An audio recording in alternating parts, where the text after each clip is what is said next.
SQL server agent ఉపయోగించి data ఎలా delete చేయాలో ఇప్పుడు మనం నేర్చుకోబోతున్నామండి.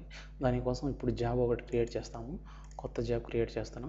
సో జాబ్ పేరు డిలీటింగ్ స్కూల్స్.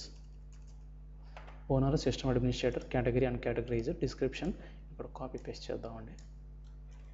సో వేరే డెవలపర్స్ అర్థం అవ్వడం కోసం, వేరే డెవలపర్స్ కానీ టీంలో వేరే వాళ్ళకి అర్థం అవ్వడం కోసం ఈ డిస్క్రిప్షన్. స్టెప్ ఒక కొత్త స్టెప్ క్రియేట్ చేస్తున్నానండి. స్టెప్ పేరు step for deleting schools transact sequels. So database మర్చిపోకూడదండి. స్కూల్ టైప్ మాత్రం TSQL. ఇక్కడ కమాండ్ అండి, ఈ కమాండ్ కాపీ పేస్ట్ చేయాలి.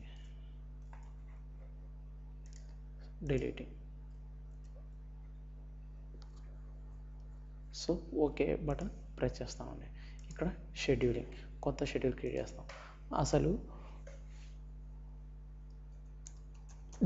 Schedule for deleting schools.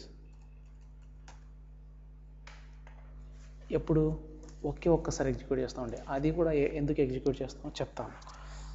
So ఈ ఆక్స్ఫర్డ్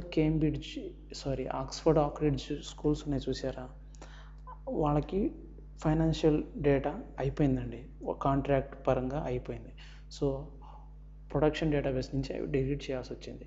సో ఎప్పుడు డిలీట్ చేయాలి? ఫైనాన్షియల్ ఇయర్ అయిపోగానే డిలీట్ చేయాలి. సహజంగా ఫైనాన్షియల్ ఇయర్ మార్చ్ అండ్ ఏప్రిల్లో ఉంటాయండి.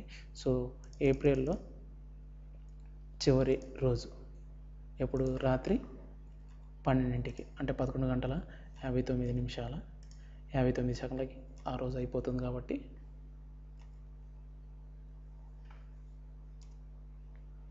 59